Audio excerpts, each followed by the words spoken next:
आजचं सेशन आपलं रेकॉर्ड सुद्धा होत आहे. रेकॉर्डिंग स्टार्ट केलेली आहे आणि आपण जाऊया पीपीटी वर.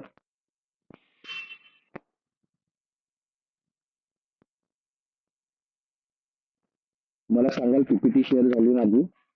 पीपीटी दिसते?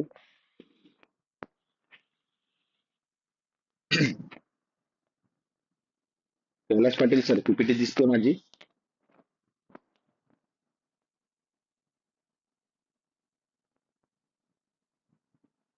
आवाज येतोय?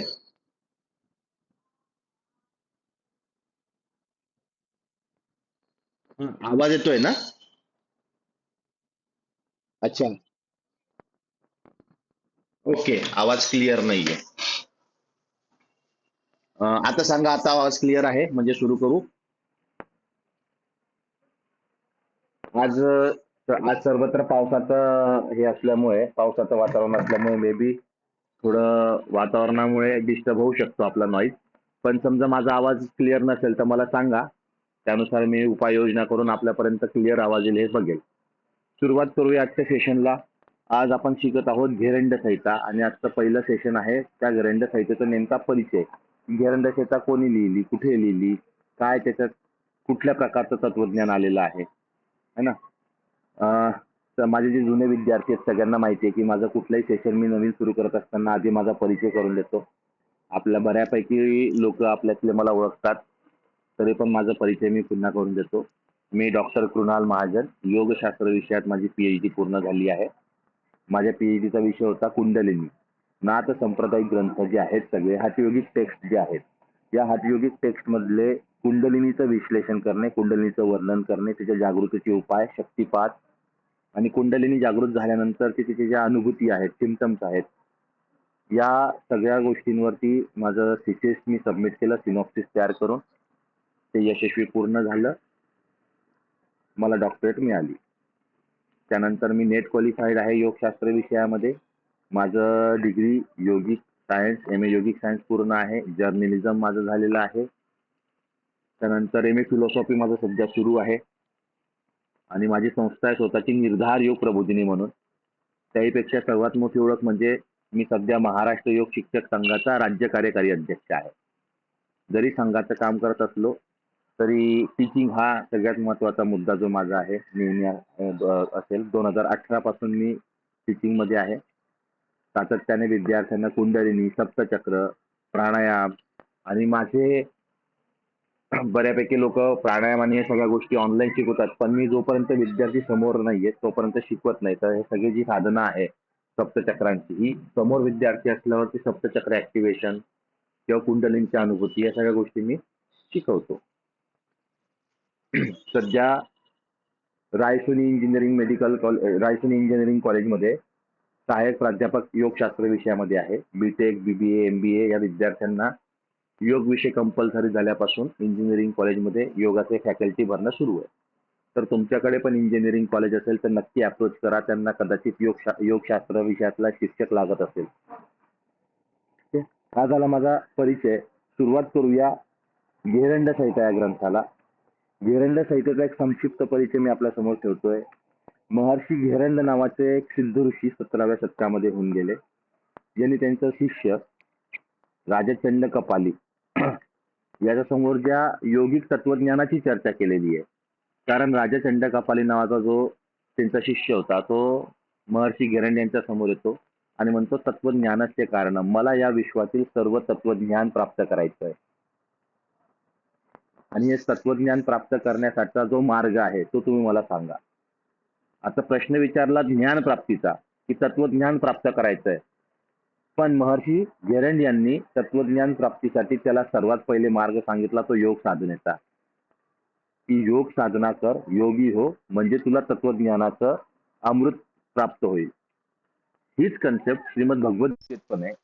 भगवान श्रीकृष्णाने अर्जुनाला ज्यावेळेस या तत्वज्ञान जे दिलं, कर्माची अवधारणा, अर्जुन विषाद योग, नंतर सांख्य योग, कर्मयोग, कर्मसन्यास योग, ज्ञान कर्म संन्यास योग, या सगळ्या अध्यायांमधून ज्यावेळेस कर्म, ज्ञान याच्या चर्चा चालू होत्या, त्यावेळेस अर्जुन म्हणतो की हे सगळं कसं प्राप्त होईल. तर भगवान श्रीकृष्ण त्याला म्हणतात की चित्ताला नियंत्रित करून, मनावर नियंत्रित करून. आणि अर्जुन विचारतो की मनाला नियंत्रित करणं तर वाऱ्याला अडकवल्यासारखं आहे, हे कसं सिद्ध होईल, कसं शक्य होईल? तर भगवान श्रीकृष्ण म्हणतात अभ्यास आणि वैराग्याने शक्य होईल. अभ्यासाने तू कोणतेही वैराग्याने ते गृह्यते. अभ्यास आणि वैराग्य. अभ्यास कशाचा? तर जो 6वा अध्याय आहे आत्मसंयम योग, किंवा त्याला आपण ध्यानयोग सुद्धा म्हणतो. तर 6व्या अध्यायामध्ये भगवान श्रीकृष्णांनी साधना सांगितलेली आहे, योगाचा मार्ग सांगितलेला आहे की साधना कशी करावी, ध्यान कसं करावं. इथे महर्षी घेरन राजा चंडकापालीला योगी होण्याचा सल्ला देतात की योगी हो तर तुला विश्वातलं ज्ञान प्राप्त होईल. तिथे भगवान श्रीकृष्ण अर्जुनाला तस्मात योगी भव अर्जुना, योगी होण्याचा सल्ला देतात. किती सिमिलॅरिटी बघा या ग्रंथांमध्ये. आणि ज्ञानाचा मार्ग हा योगातूनच जातो, साधनेतूनच जातो. साधना करूनच ज्ञान प्राप्त होतं आणि साधनेसाठी सुद्धा ज्ञानाची आवश्यकता असते, हे लक्षात घ्या. जोपर्यंत ज्ञान नाही तोपर्यंत साधना नाही, आणि साधना करून मग प्रज्ञेकडे मनुष्य जातो, ज्याला आपण प्रखर ज्ञान म्हटलेलं आहे. सेम कन्सेप्ट महर्षी पतंजलींनी पातंजली योग सूत्रात सांगितलंय. धर्ममेघ समाधी प्राप्त करण्यासाठी जेव्हा प्रज्ञेची जागृती होते त्यावेळेस मनुष्याला धर्ममेघ समाधीची प्राप्ती होते असं म्हटलेलं आहे. मी तुम्हाला मुद्दामून, आपण चर्चा करतोय घेरंड संहितेवर, पण तुम्हाला मी जाणीवपूर्वक इतर ग्रंथांचे रेफरन्सेस यासाठी देतोय की सर्व ग्रंथकारांनी साधना प्राप्तीसाठी किंवा ज्ञान प्राप्तीसाठी साधनेचा मार्ग सांगितलेला आहे. त्यात शरीराच्या माध्यमातून आपण आत्म्या आणि आत्म्याच्या माध्यमातूनच ईश्वर प्राप्त करून घेऊ शकतो ही अवधारणा दिलेली आहे. त्याच पठडीतला हा ग्रंथ आहे. हा काहीसा वेगळा आहे. अनेक लोकांनी इथे हा ग्रंथ हठयोगिक नाहीये अशी चर्चा केली आहे, पण वास्तविक या ग्रंथातील ज्या साधना पद्धती किंवा जो मार्ग आहे हा सगळं हठयोगाचा मार्ग आहे. म्हणून घेरंड संहिता सुद्धा हठयोगिक टेक्स्ट मानलं जातं. पण महर्षी घेरंड हे हठयोगी नसून हे वैष्णव संप्रदायी आहेत, हे अनेक संदर्भावरून अनेक श्लोकांवरून लक्षात येतं. ठीक आहे. मग हा संवादात्मक ग्रंथ आहे राजा चंडकापाली आणि महर्षी घेरणी यांच्यातील. आणि याच्या ज्या फर्स्ट मॅन्युस्क्रिप्ट हस्तलिखित सापडली ती 1804 साली सापडली.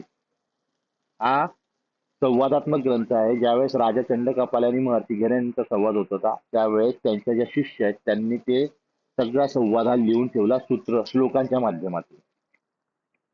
यामध्ये 7 अंगांची चर्चा केली. जसं आपल्याला माहिती आहे की पातंजली सूत्रात अष्टांग योग आहे, अष्टप्रदीपिकेत चतुरंग योगाची चर्चा आहे.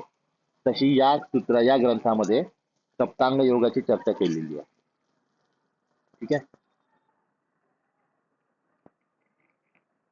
तुम्ही सर्वांनी माझा जो मेसेज आहे त्या मेसेज मध्ये बघितला असेल, चला शिकूया घटस्थ योग किंवा घटस्थ योगाकडे वळूया, असा एक पहिला मेसेज होता माझा. मग घटस्थ योग का, याला घटस्थ योगाची का चर्चा केलेली आहे? तर महर्षी घेरंड यांनी घेरंड संहितेमध्ये आपल्या या मानवी शरीराला, देहाला घटाची उपमा दिलेली आहे. पूर्वजन्मीच्या किंवा झालेल्या गत जन्माच्या चांगल्या वाईट कर्माने हे घटरूपी शरीर निर्माण होतं आणि या शरीराच्या माध्यमातून पुन्हा कर्माची निर्मिती होते.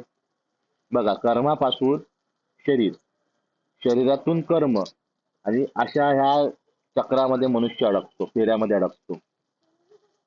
सेम कन्सेप्ट पुन्हा मी तुम्हाला सांगतो की बघा किती सिमिलॅरिटी ग्रंथांमध्ये. सेम कन्सेप्ट भगवान श्रीकृष्णांनी श्रीमद भगवद्गीतेत दिलेली आहे अध्याय क्रमांक 4 मध्ये. आणि त्यातून मुक्त होण्याचा मार्ग पण त्याच वेळेस ते सांगतात की कर्मण्येव अधिकार असते मा फलेषु कदाचन, की कर्मप्रधानता असलीच पाहिजे, कर्माशिवाय दुसरं काहीच नाहीये. मनुष्य जन्म झाला म्हणजे कर्मप्रधानता आलीच पाहिजे. पण ही कर्म करत असताना त्या कर्माच्या फलाच्या आसक्तीमध्ये जर राहिला मनुष्य तर तो पुनर्जन्मामध्ये अडकतो. ही कर्माची अवधारणा. किंवा कर्मयोगातून जर आपण गेलो तर कर्माच्या फलाची अपेक्षा न ठेवता निष्काम भावनेने केलेलं कर्म हे तुम्हाला मोक्ष प्राप्त करून देतं. तर इथे हठयोगाच्या टेक्स्टमध्ये, हठयोगिक ग्रंथांमध्ये सगळे ग्रंथकार म्हणतात की शरीराच्या माध्यमातून मोक्ष प्राप्त होतो. आणि यासाठी शरीराला घटाची उपमा दिलेली आहे. ती म्हणजे अशी की जसं मनुष्य कच्चं मडकं आहे, आपण कुंभाराकडे गेला असाल तर तिथं माठ पाहिला असेल, माठ बनवण्याची प्रक्रिया. जे कच्चं मडकं आहे ते कच्च्या मडक्यात जर तुम्ही पाणी टाकलं तर काय होईल? ते गळायला सुरुवात होईल, त्यातलं सगळं पाणी वाहून चाललं जाईल. तो माठ कच्चा आहे तर तो गळेल. पण त्या माठाला जर अग्नीमध्ये तापवलं तर तोच माठ तुम्हाला थंड पाणी पाहिजे, थंड पाणी देईल, गार पाणी प्रदान करेल. तसं हे मानवीय देह जे आम्ही आलेलं आहे हे कच्च्या मलिनच्या घटाप्रमाणे आहे. याला व्याधी विकार हे सगळे जुळलेले आहेत. पण या घटाला जर योगाग्नीमध्ये तापवलं, योगाग्नीत भाजून शुद्ध केलं तर मनुष्य जन्म मरणाच्या फेऱ्यातून मुक्त होऊ शकतो. म्हणून गेरंड संहितेमध्ये घटाची उपमा दिलेली आहे. घटीयंत्राची चर्चा केलेली आहे की घटीयंत्र ज्याप्रमाणे पाण्यात जातं, पाण्यातून त्या ओढ्यात जातं, ओढ्यातून पाणी बाहेर काढतं आणि त्या मनुष्याला किंवा शेतकऱ्याला पाणी मिळतं. त्यात जो बैल आहे तो बैल पुढे मागे होत राहतो किंवा तुम्ही बघितलं असेल तर बैल गोल फिरत राहतात त्या घटी यंत्राला लागलेले. घटी यंत्र एक पुरातन यंत्र होतं पाणी काढण्यासाठी, नदीतून, नाल्यातून किंवा ओढांमधून, तलावातून पाणी उपसण्याचं यंत्र होतं.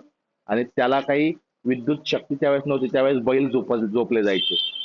तर हे घटी यंत्राची पण चर्चा या घेरंड संहितेमध्ये केलेली आहे.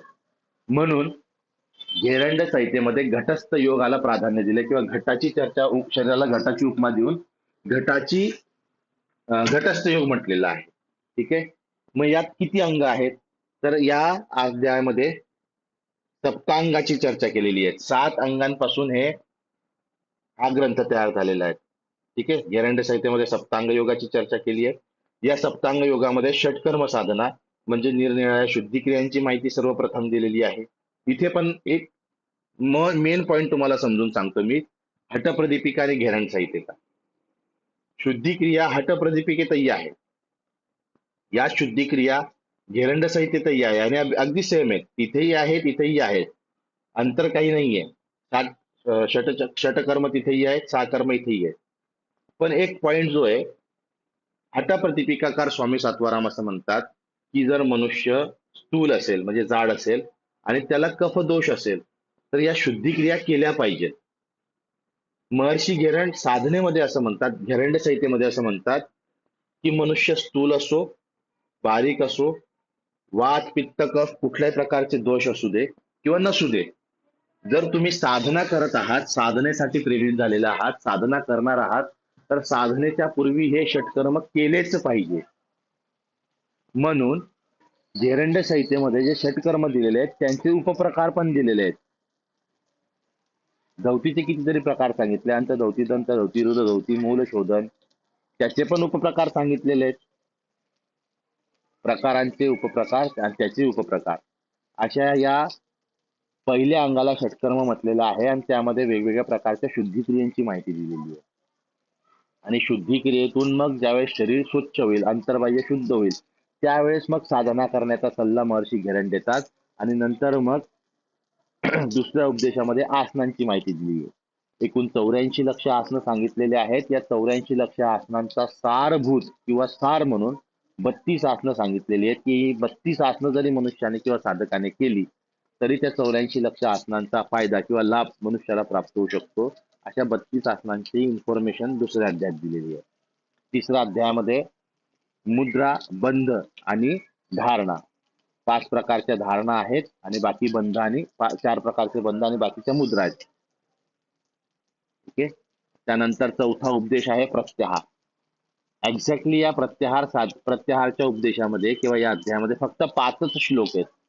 या 5 श्लोकातून प्रत्याहार नेमका काय आहे हे उलगडून सांगितलेलं आहे. प्रत्याहार कसा केला पाहिजे, इंद्रियांचं दमन कसं केलं पाहिजे, इंद्रियांचं संयम, इंद्रियांवर नियंत्रण कसं प्रस्थापित केलं पाहिजे, म्हणून प्रत्याहार चौथा उपदेश सांगितला आहे. आणि 5व्या उपदेशामध्ये प्राणायाम, 6व्या उपदेशामध्ये ध्यान आणि 7व्या उपदेशामध्ये समाधीचं वर्णन केलेलं आहे. हे सगळं करत असताना त्या साधनेशी संबंधित ऋतुचर्या, आहार, नाडीशुद्धी या सगळ्यांचा उहापोह या ग्रंथामध्ये अगदी विस्तृत केलेला आहे. किती श्लोक आणि किती अध्याय आहे? तर एकूण 351 श्लोक या घेरंड संहितेमध्ये सांगितलेले आहेत. पहिला अध्याय आहे षटकर्म. याचा उद्देश किंवा षटकर्मांचं च्या माध्यमातून साध्य काय आहे तर शोधन. शोधन म्हणजे शुद्धता, शरीराची शुद्धता या अध्यायातून सांगितलेली आहे. एकूण 60 श्लोक आहेत. दुसरा अध्याय आसन. आसनांच्या माध्यमातून शरीराला दृढता प्राप्त होते असं वर्णन केलेलं आहे या आसनांचं. तिसरं आहे मुद्रा. मुद्रांच्या माध्यमातून स्थैर्य किंवा स्थिरतेची प्राप्ती होते असं म्हटलेलं आहे. चौथं आहे प्रत्याहार. प्रत्याहारातून धैर्याची प्राप्ती होते. फक्त 5 श्लोक आहेत. प्राणायामातून लांघवता हलकेपणा आणि नम्रता प्राप्त होते असं म्हटलंय. 96 श्लोक आहे. ध्यान म्हणजे प्रत्यक्षता, प्रत्यक्ष स्थिती किंवा प्रत्यक्ष जग काय आहे ते ओळखायला मनुष्य सुरुवात होतो ध्यानातून. इथे 22 श्लोक आहे. आणि शेवटी समाधीचं वर्णन केलेलं आहे. वेगवेगळ्या समाधी सांगितलेल्या आहेत. अनासक्ती निर्लिप्तता म्हटलेलं आहे, त्याच्यातून साध्य होतं. एकूण 23 श्लोक. असे एकूण जर श्लोक विचारात घेतले तर 351 श्लोकांचा हा ग्रंथ आहे. रोज 10 श्लोकांवर जरी आपण चर्चा केली, 10 श्लोकांवर चर्चा करून त्या श्लोकांशी संबंधित इतर ग्रंथांचे रेफरन्स, त्या श्लोकांचं तत्वज्ञान, त्या त्या श्लोकांच्या अनुषंगाने आपण काय शिकवण घेतली पाहिजे, काय शिकलो पाहिजे, कसं समजून घेतलं पाहिजे त्या ग्रंथाला, त्या श्लोकाचं महत्व काय आहे, का या ग्रंथामध्ये तो श्लोक महर्षी गिरंड यांनी लिहिला आहे, या सगळ्या गोष्टींवरती ज्यावेळेस उहापोह होते, एक एक श्लोक आपण समजत समजत पुढे जातो, त्यावेळेस त्या ग्रंथाचं आकलन हृदयात काय मस्तिष्कात असं उतरतं की भविष्यात तुम्हाला कोणीही या ग्रंथाबद्दल प्रश्न विचारला तर तो तुम्हाला तोंडावरती येतो पटकन की याच्यात हे श्लोक आहे किंवा तत्वज्ञानाचं या तत्वज्ञानाला इथे अशा पद्धतीने एक्सप्लेन केलेलं आहे. इतका सुंदर ग्रंथ जो आपण श्लोक टू श्लोक समजून घेणार आहोत. मग आता आपण वळूया अध्ययनकडे. जसं मी टी डायग्राम दिलाय बघा इथे. माझ्या प्रत्येक पुस्तकामध्ये मी अशा प्रकारचे टी डायग्राम घेतले आहेत. म्हणजे त्या पुस्तकात त्या ग्रंथात एक्झॅक्टली किती अंग आहेत, काय अंग आहेत. आता इथे हा जो टी डायग्राम आहे हा षटकर्माशी संबंधित आहे. तर ते षटकर्म पण समजून घ्यायचे असेल आणि हा टी डायग्राम समोर आला तर तुम्हाला पूर्ण पुस्तकही वाचायची गरज पडणार नाही. तुम्हाला या टी डायग्राम वरून लक्षात येईल की षटकर्म कोणती आहेत. तर धवती, बस्ती, नेती, लवलिकी, त्राटक आणि कपालभाती. त्याचे उपप्रकार काय आहेत? तर धवतीचे उपप्रकार आहेत दंतधवती, अंतधवती, दंतधवती, हृदधवती आणि मूलशोधा. त्यांचे पण उपप्रकार आहेत. अंतधवतीचे 4 उपप्रकार आहेत: वातसार, वारीसार, वन्नीसार, बहिष्कृत. आता वातसार काय, वारीसार काय, वन्नीसार काय, हे जर तुम्हाला डिप्ट मध्ये जाऊन शिकायचंय, समजायचं आहे किंवा अशा प्रकारच्या शुद्धिक्रिया स्वतः करून बघायच्या आहे तर एक्झॅक्टली तुम्हाला श्लोकांवर जावं लागेल. तिथे काय मेन्शन केलंय किंवा काय तत्वज्ञान आहे हे आपल्याला कळतं, पण त्यात दिलेली कृती जी आहे किंवा श्लोकांच्या माध्यमातून काय म्हटलेलं आहे ते समजून घेण्यासाठी तुम्हाला श्लोक टू श्लोक अध्ययन करावं लागणार है ना. जसं आता हृदयदौती. हृदयदौतीचे 3 प्रकार सांगितले: दंडदौती, वमनदौती, वासदौती. आता वासदौती म्हणजे काय? वास म्हणजे वस्त्र. आता मी सांगितलं म्हणून तुम्हाला कळालं, नाहीतर म्हणून ज्या वेळेस आपण गुरुमुखातून ही वाणी ऐकत असतो, हे शास्त्र ऐकत असतो किंवा ग्रंथ समोर ठेवून ते ग्रंथांचं अध्ययन करत असतो, पारायण करत असतो, अक्षरशः या ग्रंथांचे पारायण पण होतात. तुम्हाला ऐकून कदाचित आश्चर्य वाटेल की एक अशी व्यक्ती आहे की जी पातंजल योग सूत्रावरती शेवटी स्वाहा म्हणून त्याच्या आहुत्या पण देते, समर्पित करते. अथ योगानुशासनम स्वाहा, योग चित्त वृत्ती निरोधः स्वाहा, असं करत करत 195 सूत्रांचं गायन करायचं. त्या 195 सूत्रांच्या शेवटी स्वाहा म्हणायचं आणि त्या आहुत्या समर्पित करायच्या पतंजलींच्या नावाने. इतक्या समर्पित पद्धतीने, इतके समर्पणने या ग्रंथांचं अध्ययन लोक करतात. आणि आपण योग शिक्षक आहोत, आपण योग साधक आहोत. दुर्दैवाने आपण असे झालेलो आहोत की आपण या ग्रंथांपासून मुळात तुटलेलो आहोत. आपण काय करतो की आपल्या गुरुनी ज्या पद्धतीने आपल्याला शिकवलं, आसन प्राणायाम घेण्याची पद्धती आपण आपल्याला जे शिकवणारे आपले जे मेंटर असतात त्यांच्याकडनं शिकून घेतो, त्यांची पद्धती अडॉप्ट करतो, त्यात थोडंसं आपलं काहीतरी वेगळं ऍड करतो आणि मग ते आपण इतरांना शिकवायला सुरुवात करतो. पण त्याचं जोपर्यंत त्या तत्वज्ञानाचं पूर्ण ज्ञान प्राप्त होत नाही, अशा पद्धतीने अर्ध ज्ञान जर तुम्ही समाजात देत असाल तर तुम्ही समाजात दोषी व्हाल.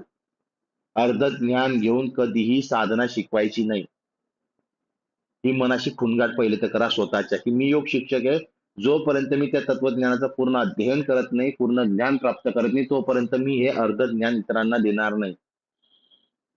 आणि दुर्दैवाने आज आपण ग्रंथांपासून तुटलेलो आहोत. ग्रंथात काय, ग्रंथांचं अध्ययनही आपण कसं करतो, MA किंवा डिप्लोमा मध्ये किंवा YCB सारख्या सिलेबस मध्ये जेवढं असेल तेवढं शिकायचं, रट्टा मारायचा, परीक्षेपुरती रट्टा मारून आपण परीक्षेत जायचं. रट्टा मारलेला असल्यामुळे आपल्याला ते लिहायला सोपं होऊन जातं, जमून जातं, लिहितो आणि आपण कसे तरी सुटून त्या परीक्षेतून मोकळे होतो. त्या परीक्षेतून आपण मोकळे होतो. पण पण ज्या वेळेस आपल्याला खऱ्या ज्ञान इम्प्लिमेंट करायचं असतं, ज्यावेळेस आपण ग्राउंडवर उतरून एखाद्याला ते तत्वज्ञान शिकवत असतो किंवा साधना त्याकडून करून घेत असतो, त्यावेळेस मग आपल्याला ते कळत नाही. म्हणून ग्रंथाचं तत्वज्ञान आत्मसात असणं कधीही गरजेचं आहे. तर हे षटकर्म आहेत. बस्तीचे 2 प्रकार आहेत, जलबस्ती, शुष्क बस्ती. नेती, लौलिकी आणि त्रटकचे त्याच्यात दिलेले नाहीयेत उपप्रकार. कपालभातीचे उपप्रकार आहेत. आता आपण कपालभाती रोज करतो. कपालभाती करत असताना आपण काय करतो, श्वास घेतो, स्ट्रोक देत नाकावाटे श्वास बाहेर सोडतो. पण खरी ही पद्धत आहे का कपालभातीची? ग्रंथांमध्ये काय म्हटलंय कपालभातीला आपल्याला माहितीच नाही. आणि आपण जी कपालभाती करतो, ही कपालभाती रामदेव बाबांनी उत्पन्न केलेली किंवा त्याच्यात मॉडिफाय केलेले काही संशोधन केलेले, ती कपालभाती आपण बिंदास करतो कपालभाती म्हणून. पण ऍक्च्युअल मध्ये कपालभाती काय हे कोणालाच माहित नाही. ग्रंथात कपालभाती काय दिलेली आहे आणि त्या क्रियेला कपालभातीच का म्हटलं जातं? काय फिलॉसॉफी त्या कपालभातीची माहित तर पाहिजे. आणि कपालभातीचे पण प्रयोग हे प्रकार आहेत, वातक्रम, व्युत्क्रम, शीतक्रम. वात काय, व्युत काय आणि शीत काय हे तर माहित पाहिजे. का नुसतं आपल्याला कोणीतरी सांगितलं शांत बसा, डोळे बंद करा, श्वास घ्या, श्वास बाहेर सोडत, स्ट्रोक द्या नाभीला, म्हणजे झाली कपालभाती, इतकंच माहिती आहे.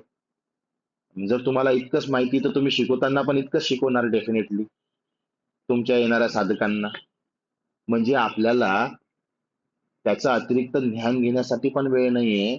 थोडंफार शिकून आपण पैसे कमवण्याच्या चक्करमध्ये अर्ध ज्ञान लोक समाजापर्यंत देतो आणि मग त्याच्यातून काहीतरी साध्य होण्याच्या ऐवजी नुकसान लोकांचं होत आहे.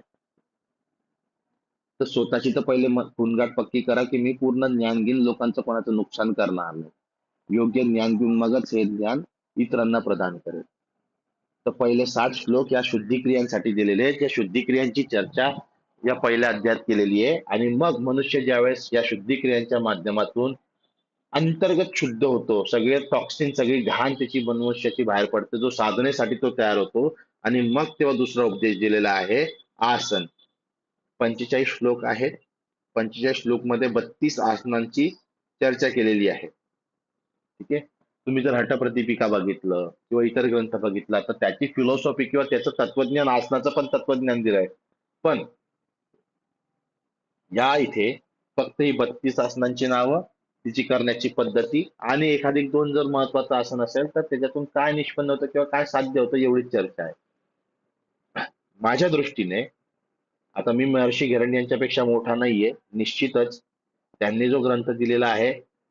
पण माझ्या मतीने मला जेव्हा नेहमी असं वाटतं की हा ग्रंथाचं मी अध्ययन करतो, त्या 45 श्लोकांमध्ये फक्त आसन, त्याची कृती एवढंच वर्णन दिलेलं आहे. थोडं जर अजून फिलॉसॉफी स्पष्ट केली असते आसनांबद्दल तर ते अधिक गहनतेने त्या आसनांचं महत्व समजून घेता आलं असतं शास्त्रोक्त पद्धतीने ग्रंथाच्या माध्यमातून. ठीक आहे. मग या 32 आसनांची नावं काय आहेत तर तुमच्या समोर आहेत. सिद्धासन, पद्मासन, भद्रासन, मुक्तासन, वज्रासन, स्वस्तिक, सिंह, गोमुखासन, वीरासन, धनुरासन, भूतासन, मुक्तासन, मत्स्यासन, मत्स्येंद्रासन, गोरक्षासन, पश्चिमोत्तानासन, उत्कटासन, संकटासन, मयुरासन, कुकुटासन, कुर्मासन. आता या वास्तविक तुमच्या या आसनांपैकी तुम्ही खूप सारी आसनांची रोज प्रॅक्टिसही करत असाल. पण त्याचं फिलॉसॉफी काय, त्याचं तत्वज्ञान काय, त्याच्यातून का सिद्ध होतं, का केलं पाहिजे आसन, हे पण तर कळणं गरजेचं आहे. सिद्ध सिद्धांत पद्धती, हठप्रदीपिका हे अशी ग्रंथ आहेत ना की केवळ आसनांची चर्चा नाहीये त्यात. त्या आसनांपासून काय सिद्ध होतं, का केले पाहिजे यावर पण चर्चा आहे. तुम्ही कधी ते ग्रंथांचं अध्ययन करा. मी घेरंड संहितेत म्हणणार नाही, कारण की घेरंड संहितेत फार फिलॉसॉफी नाही आहे आसनांची. फक्त हे 32 आसनं आहेत बाबा, ही आसनं मनुष्याने केली पाहिजे असं स्पष्ट त्यांचं मत आहे महर्षी घेरंड यांचं. ठीक आहे. मग कुर्मान, उत्तान कुर्मान, वृक्षासन, गरुडासन, वृषासन, शलभासन, मकरासन, उष्ट्रासन, भुजंगासन. आता एक नाव आहे 30व्या नंबरवर, योगासन. योगासन कुठलं आसन आहे? मंडूकासन, उत्तान मंडूकासन.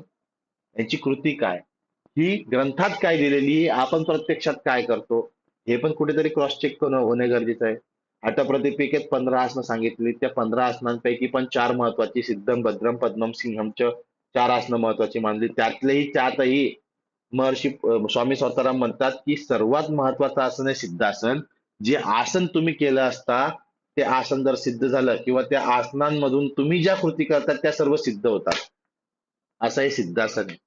इतकं श्रेष्ठ आसन आहे की सिद्धासनात केलेलं ध्यान सिद्ध होतं, सिद्धासनात केलेली प्राणायाम सिद्ध होतात, सिद्धासनात केलेल्या ज्या गोष्टी तुम्ही कराल त्या सिद्ध व्हायला सुरुवात होते. इथे पण सिद्धासन आहेच, पहिलंच आसन आहे सिद्धासन. पण मग हठप्रतिपिकेत सांगितलेलं सिद्धासन, गेरंड संहितेत सांगितलेल्या सिद्धासनाच्या कृतीमध्ये नेमका काय फरक आहे, काय डिफरंट आहे? गोरक्षासन इतर ग्रंथात पण आहे, इथे पण आहे. इतर ग्रंथांपैकी आणि या ग्रंथात काय डिफरंट आहे, काय फरक आहे? फरक सगळीकडे आहे, थोडा बहुत फरक आहे, पण तो फरक समजून घ्यायचा आहे. आणि मग सद्विवेक बुद्धीने आपल्या शरीराच्या हिशोबाने कोणतं आसन केलं पाहिजे, त्या ग्रंथात सांगितलेलं की या ग्रंथात सांगितलेलं. ज्यावेळेस आपण अशा प्रकारचे प्रयोग करतो त्यावेळेस आपल्याला त्या आसनांच्या अनुभूती मिळतात. कारण योग हे अनुभूतीचं शास्त्र आहे. आणि या अनुभूतीची फिलॉसॉफी, अनुभूतीचं तत्वज्ञानच माहित नाही आपल्याला. आपण यंत्रासारखं सकाळी उठतो 7 वाजता 6 वाजता काहीतरी 45 मिनिटं आसन करतो, 2 4 5 मिनिटं अनुलोम विलोम केले की संपला आपला आजचा योगाभ्यास. झाले खुश. यंत्रासारखी साधना करायची आहे की त्या प्रत्येक कृतीतून काहीतरी समजून अनुभूती घेऊन फिलॉसॉफिकल टच अप मिळवत ग्रंथांमधल्या पद्धतीने साधना करायची आहे, हा ज्याच्या त्याचा त्याचा प्रश्न आहे. पण जर खरी साधना करायची असेल तर खरी साधना करण्यासाठी ग्रंथांची पण तर माहिती पाहिजे ना. लक्षात घ्या. तिसरा उपदेश आहे मुद्रा. यामध्ये 25 मुद्रांची चर्चा केली आहे, 100 श्लोक आहेत. या 25 मुद्रांमध्ये 4 बंध सांगितले आहेत, मूल, जालंधर, उडियान. तीन तर बंध माहिती आहेत, मग महाबंध कोणता सांगितला आहे? बरं, हाच महामुद्रा, महावेद मुद्रा आणि महाबंध मुद्रा या 3 मुद्रा हठप्रतिपिकेतही सांगितलंय, इथे पण सांगितलं. काय फरक आहे? हठप्रतिपिकेतल्या मुद्रांचा आशय काय आहे? तर हठप्रतिपिकेत सांगितलेल्या मुद्रा या कुंडलिनी जागृतीसाठी सांगितलेल्या आहेत. गेरंड संहितेतल्या मुद्रा कुंडलिनी जागृतीसाठी आहे का, ते शोधणं गरजेचं आहे. बरं, त्या ग्रंथातील मुद्रांमधल्या आणि या ग्रंथातील मुद्रांमध्ये काय फरक आहे, बंधांमध्ये काय फरक आहे, आणि इथे धारणा काय ऍड झाल्या? कारण की मुद्रा धारणामध्ये येत नाही, धारणा वेगळा अंग अष्टांग योगामध्ये. इथे धारणा मुद्रांमध्ये का आल्या हे तर माहित पाहिजे. तुमच्यापैकी बहुतांश लोकांचं एम ए योग शास्त्र झालेलं आहे असं मला वाटतं. तुम्ही सांगा, एम एच्या 2 वर्षाच्या अभ्यासक्रमामध्ये तुम्ही कधी हा विचार केला का? अष्टांग योग मध्ये धारणा सांगितलेली आहे, गेरंड संहितेत धारणा सांगितलेली आहे, तिथे धारणा वेगळे अंग मानलं, इथे मुद्रांमध्ये काय? आणि तिथे पतंजली योग सूत्रामध्ये सांगितलेलं धारणा ध्यान समाधी म्हणजे काय आहे? तिघांच्या एकत्रकरणाला संयम का म्हटलंय? तिघांच्या एकत्रीकरणाला संयम का म्हटलेलं आहे? धारणा ध्यान आणि समाधी. आणि संयम जिथे जिथे सिद्ध होतं तिथून तिथून कोणत्या कोणत्या विभूती प्राप्त होतात? एक्झाम्पल, अहिंसा प्रतिष्ठाया तत्सन्निधो वैरत्याग. आता यम नियमांची गोष्ट करतोय मी की यम नियमांच्या माध्यमातून या सिद्धी प्राप्त होतात. मग तुम्ही जर सूर्यावर संयम केलं तर काय प्राप्त होईल, चंद्रावर संयम केलं तर काय प्राप्त होईल? मग इथे मग धारणा इथे वेगळी काय आहे? ज्या वेळेस तुम्ही या प्रश्नांचं उत्तर शोधायला सुरुवात कराल ना, विश्वास ठेवा तुमचे स्वतःचे पीएचडी चे विषय आणि थिसिसचे विषय तयार होत जातील. इतका स्कोप आहे योगशास्त्र विषयामध्ये, थिसिस आणि पीएचडी करण्यामध्ये इतका स्कोप आहे की तुम्ही खूप म्हणजे प्रत्येक गोष्टीवरती तुम्हाला वेगळे पण काहीतरी सापडेल. प्रत्येक गोष्ट तुम्हाला असं वाटेल की याच्यावरती रिसर्च होणं गरजेचं आहे. आज समाजामध्ये किती महत्वाचा आहे योगशास्त्र विषय, की तुम्ही प्रत्येक गोष्टीवरती रिसर्च केला पाहिजे. इथे पण रिसर्च करण्यासारखं आहे की मग पंचधारणा कोणत्या आहेत? पार्श्वी धारणा, आंबाशी धारणा, आग्नेय धारणा, वायव्य धारणा आणि आकाशीय धारणा. मग तुमच्या दृष्टीने नाव ऐकल्यावरती तुमच्या लक्षात येईल की आता पंचमहाभूत आहेत. मग पंचमहाभूत या धारणा होऊ शकतात का? यांच्यावरती साधना केली जाऊ शकते का? यांच्यावरती यांचं आलंबन घेता येऊ शकतं का? तर डेफिनेटली घेता येऊ शकतं. मग करण्याची पद्धती काय? त्यासाठी ग्रंथाध्ययन करावं लागेल, ग्रंथाचं वाचन करावं लागेल, आणि उरलेल्या ज्या 16 आहेत त्या मग मुद्रा सांगितलेल्या आहेत. ठीक आहे. नभो महामुद्रा, नभोमुद्रा, महावेद, केसरी, विपरीत करणी, योनी, वज्रोली, शक्तिशालिनी. आता शक्तिशालिनी मुद्रा जर हटप्रदीपिका असती तर हटप्रदीपिकेत मी तुम्हाला 100% सांगितलं असतं की शक्तिशालिनी मुद्रा ही कुंडलिनी जागृतीसाठीचीच मुद्रा आहे. कुंडलिनीला जागृत करून तिचं चालन करावं म्हटलेलं आहे शक्तिशालिनी मुद्रेमध्ये. मग घेरंड संहितेत ती का वेगळी आहे? घेरंड संहितेत शक्तिशालिनी मुद्रा कुंडलिनी जागृतीसाठी आहे की तिची दुसरे काही योजना असू शकते, दुसरं काही कारण आहे.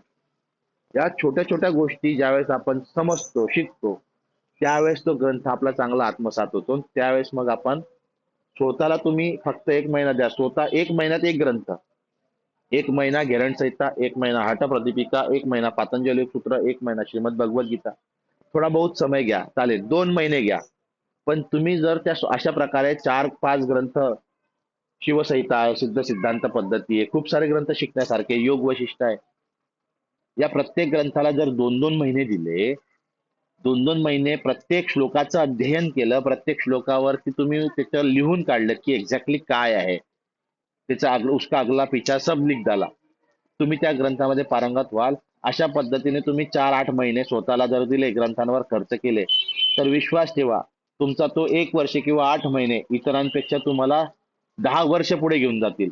इतर शिक्षक, योग शिक्षकांपेक्षा तुम्ही 10 वर्षांनी पुढे जाल या ग्रंथांचं अध्ययन कराल तर. इतकं महत्वाचे ग्रंथ आहेत. चौथा उद्देश आहे प्रत्याहार. प्रत्याहारामध्ये 5 श्लोक सांगितलेले आहेत. प्रत्याहार साधना करण्यासाठी इंद्रिय निग्रह आणि मनावर नियंत्रण सांगितलंय. मग ते कसं सांगितलंय, तर इंद्रिय कोणती कोणती आहेत, त्यांच्यावरती नियंत्रण काय सांगितलंय, तर कान, नाक, डोळे हे सगळं तुमच्या समोर जे दिलेलं आहे हे आपले ज्ञानेंद्रिय. ज्या ज्या इंद्रियांपासून ज्ञान प्राप्त होतं ते इंद्रिय बहिर्मुख आहेत आणि त्यांच्या त्यांच्या विषयामध्ये ते रममान असतात. आणि या विषयांची आसक्तीच त्या इंद्रियांना अंतर्मुखी होण्यापासून रोखते. अंतर्मुखी इंद्रिय जर झाले नाही तर चित्त स्थिर होऊ शकत नाही, मन स्थिर होऊ शकत नाही, आणि मन स्थिर नाही झालं म्हणजे ध्यान साधना साध्य होऊच शकत नाही. जर ध्यान सिद्ध करायचं असेल तर प्रत्याहार साधना सिद्ध करताच आली पाहिजे, आणि ती कशा पद्धतीने करायची या 5 श्लोकांमध्ये सांगितलेलं आहे. आणि प्रत्याहाराच्या साधनेतून सगळ्यात पहिले सिद्धी मिळते, ती म्हणजे तुमच्या षडरिपूंवर नियंत्रण प्रस्थापित होतं. काम, क्रोध, लोभ, मोह, मद, मत्सर हे जे मनुष्याचे शत्रू सांगितलेत यांच्यावर नियंत्रण प्रस्थापित करायचं असेल तर प्रत्याहार साधना सांगितलेली आहे. ठीक आहे. 5वा उपदेश आहे प्राणायाम. यामध्ये 98 श्लोक आहेत आणि इथे पण 8 कुंभकाची चर्चा केलेली आहे. सूर्य भेदन मुज्जाई, शीतली शीतकारी, भस्त्रिका भ्रामरी, मूर्छा प्लाविनी, इत्यष्ट कुंभका. हा श्लोक हटप्रदीपिकेत दिलेला आहे आणि इथे सहित वेगळं आलेलं आहे आणि केवली प्राणायाम वेगळं आलेलं आहे. मग इथे सहित प्राणायाम आहे, हटप्रदीपिकेत सहित प्राणायाम का नाहीये, याच्यावरती संशोधन होऊ शकतं. सहित प्राणायामाचे पुन्हा 2 भेद सांगितलेत, सगर्भ आणि निगर्भ. त्याचे 2 भेद काय आहेत आणि कशा पद्धतीने हे प्राणायाम केले जातात. सहित प्राणायाम तर वेगळाच आहे. मूर्छा प्राणायाम बाकी तर आपण नियमित करतो, सूर्य भेदन, उज्जाई, शीतली, भस्त्रिका, भ्रामरी हे तर करतोच आपण. केवली प्राणायाम कसा सिद्ध करता येतो, केवलीचा अर्थ काय, आणि मग केवली प्राणायाम आणि केवल कुंभक मध्ये काय फरक आहे, हे प्रश्न स्वतःला तर एकदा विचारा की आपण केवल कुंभक केलंय, केवली प्राणायाम केलंय का, केवल कुंभक आपलं सिद्ध झालंय का. बरं, केवल कुंभक म्हणतात कशाला, त्याची अनुभूती काय आहे, असे प्रश्न स्वतःला विचारण्याचा एक दिवस तर कधी काढा. मी तुम्हाला दिशा देतोय की ग्रंथांचं अध्ययन कसं केलं पाहिजे, ग्रंथाला समजून घ्यायचंय तर काय तुम्हाला पॉइंट्स आहेत, कशा पद्धतीने तुम्ही ग्रंथांकडे वळलं पाहिजे. तुमच्यापैकी काही लोकांचं एम ए होऊन 2 वर्ष झाली असतील, काही लोकांचे एम ए सुरू असेल, काही लोकांचं 10 वर्षाचा अनुभव आहे, काही लोक तर मी असे ओळखतो की ज्यांचे 15-15, 20-20, 25-25 वर्षापासून साधनेमधले अनुभव आहेत. पण ज्यावेळेस त्यांना विचारलं की तुमचे एवढ्या वर्षापासून तुम्ही साधना करतायत, तुमच्या अनुभूती काय, तर त्यांच्याकडे एक शब्द नसतो सांगायला. अरे 25 वर्षापासून जर तुम्ही साधना करत आहात तर 25 वर्षात काही तर अनुभव आले असतील साधनेचे, त्यांच्याकडे सांगायलाच काही नसतं. आणि सांगायला काही नसतं त्याचं कारण म्हणजे तत्वज्ञानच माहित नाही, त्याच्यात त्या शास्त्राची फिलॉसॉफीच माहित नाहीये. आणि त्या शास्त्राची फिलॉसॉफी कशी माहीत पडेल जर ग्रंथच वाचले नाही आहेत कधी तर. पुन्हा सांगतो की तुमच्यापैकी अनेक लोकांनी हे ग्रंथ वाचलेही आहेत, एम-एच्या अभ्यासक्रमामध्ये तुम्ही शिकलेही आहात, पण ते फक्त आणि फक्त परीक्षेपुरती. तुम्ही कधीही ग्रंथ स्वतःहून मनाने उघडून पाहिलेले नाहीयेत. आज तुम्हाला संधी आहे. मी आज तुमचे डोळे उघडण्याचं काम करतोय की फक्त घेरंड संहिताच नाही. बरं, मी शिकवणार आहे म्हणून माझ्याचकडे यायला पाहिजे असं नाही. सेल्फ स्टडी करा, स्वतः अध्ययन करा, स्वतः समजा. एक एक श्लोक उघडा, रोज एक श्लोक वाचायचा, दिवसभर त्याच्यावरती मनन चिंतन करायचं, 4-5 वेळेस रट्टा मारायचा त्या श्लोकचा की काय श्लोकचा अर्थ आहे. अरे 351 दिवसामध्ये म्हणजे एका वर्षात 365 दिवस आहे. एका वर्षभरामध्ये तुमचा पुरा ग्रंथपाठ होईल, तोंडी पाठ, श्लोक पण, त्याचा आशय पण. तुम्हाला झोपेतून पण रात्री 12 वाजता उठून विचारलं की बाबा सांगा तिसरा अध्यायातला चौथा श्लोक कोणता, तुम्ही धाडकन श्लोक सांगाल आणि पटकन त्याचा अर्थ पण सांगून द्या. हे तर खूप लांबचं सांगितलं. मी तुम्हाला म्हणतो फक्त 2 महिने किंवा 1 महिना या ग्रंथावरती खर्च करा. एका ग्रंथावरती 1 महिना, मग लगेच पुढचा ग्रंथ, मग लगेच पुढचा ग्रंथ. 12 महिन्याचे 12 ग्रंथ तुमचे कम्प्लीट होतील. नाहीतर 2 महिने एक ग्रंथावर अध्ययन केलं म्हणजे 12 महिन्याचे तुमचे 6 ग्रंथ पूर्ण होतील, जे तुमच्या आयुष्याला, तुमच्या जीवनाला दिशा दिशा बदलवणारे ठरतील. हे ग्रंथ, या ग्रंथांचं अध्ययन इतके सुंदर ग्रंथ आहेत. 6वा उद्देश आहे ध्यान. ध्यानामध्ये 22 श्लोक आहेत आणि 3 प्रकारच्या ध्यानाची चर्चा आहे. आता मी तुम्हाला चॅलेंज देतो की तुम्ही कुठल्याही प्रकारचे ध्यान करा. रविशंकरांकडे करा की रामदेव बाबाकडे करा की जग्गी वासुदेवांकडे करा, तर तुम्ही प्रेक्ष ध्यान करा किंवा तुम्ही विपश्यना करा.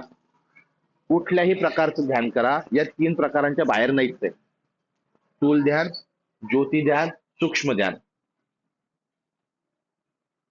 स्थूल ध्यान कशाला म्हटलंय, ज्योती ध्यान कशाला म्हटलंय, हे जेव्हा तुम्ही ते 22 श्लोक वाचाल ना, त्या श्लोकातून तुम्हाला त्याचा अर्थ उलगडेल. मी तर शॉर्टकट मध्ये लिहिलेलंच आहे की स्थूल ध्यान म्हणजे काय, ज्योती म्हणजे काय, सूक्ष्म म्हणजे काय. पण ते श्लोक टू श्लोक तुम्हाला अध्ययन करावं लागणार आहे. त्याच वेळेस तुम्हाला हे ध्यानाचे प्रकार आणि ध्यान समजतील. मग त्यात पुढे ते असं म्हणतात की स्थूल ध्यानापेक्षा श्रेष्ठ ज्योती ध्यान, ज्योती ध्यानापेक्षा श्रेष्ठ सूक्ष्म ध्यान, आणि सूक्ष्म स्थूल ध्यानापेक्षा श्रेष्ठ ज्योती ध्यान, ज्योती ध्यानापेक्षा श्रेष्ठ सूक्ष्म ध्यान, आणि ध्यानांपेक्षा, या सूक्ष्म ध्यानापेक्षाही श्रेष्ठ आहे समाधी. कारण की ध्यानातूनच समाधीची अनुभूती होते, म्हणून समाधी श्रेष्ठ सांगितलेत. आणि समाधीच्या प्रकरणामध्ये 6 प्रकारच्या समाधीची चर्चा केलेली आहे. ध्यान योग समाधी, नाद योग समाधी, रसानंद समाधी, लय योग समाधी, भक्तियोग समाधी आणि मनोमूर्छा समाधी. एकूण 23 श्लोक आहेत. समाधी हा सर्वश्रेष्ठ असून गुरुच्या भक्तीने आणि गुरु कृपा प्रसादानेच प्राप्त होतो. निरंतर साधना केली असता समाधीची अनुभूती येते, आणि साधना पण स्टेप बाय स्टेप असली पाहिजे. शुद्धी क्रिया, नाडी शुद्धी, आहार विहार, ऋतुचर्या, आसना, प्राणायाम, मुद्रा, प्रत्याहार, धारणा, ध्यान आणि मग समाधी. जेव्हा तुम्ही या स्टेप बाय स्टेप जाल, एक एक पायरी चढत जाल, त्या एक एक पायरीच्या वेगवेगळ्या अनुभूती तुम्हाला प्राप्त होत जातील. त्यावेळेस तुमचं शरीर हे घटाप्रमाणे शुद्ध, अंतर्बाह्य शुद्ध आणि मोक्षासाठी सज्ज होईल. कारण की मोक्ष हे तुमच्या माझ्या शरीराला प्राप्त होणारच नाही, कारण की तुमचं माझं शरीर जे आहे हे रोगी शरीर आहे. तुटलेलं फुटलेलं, ऑपरेशन झालेलं, इकडे ऑपरेशन झालं, तिकडे चिरा मारल्या, गुडघ्याच्या वाट्या घासल्या, खांदा तुटला, हात 2 वेळेस तुटला, है ना. अशा शरीराला मोक्ष प्राप्त नाही होत. मोक्ष प्राप्त होण्यासाठी शरीराच्या त्या क्षमता वृद्धिंगत व्हायला पाहिजेत, क्षमता डेव्हलप झाल्या पाहिजेत. त्या क्षमता तेव्हाच डेव्हलप होते जेव्हा तुम्ही योगाग्नीमध्ये स्वतःला तापवाल, साधना कराल, साधनेचं तप तुम्ही सुरू कराल.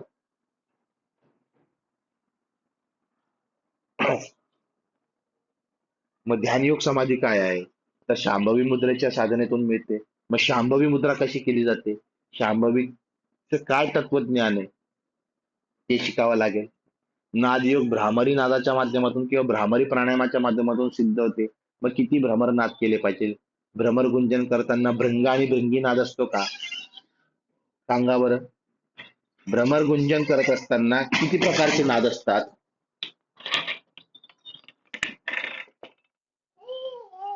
भ्रमरगुंजन करताना किती प्रकारचे नाद असतात?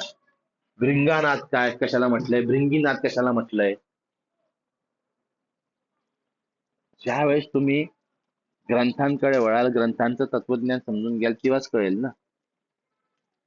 मग नंतर रसानंद, खेचरी मुद्रा.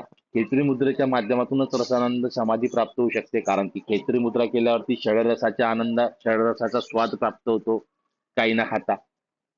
खेचरी मुद्रेचं तत्वज्ञान काय?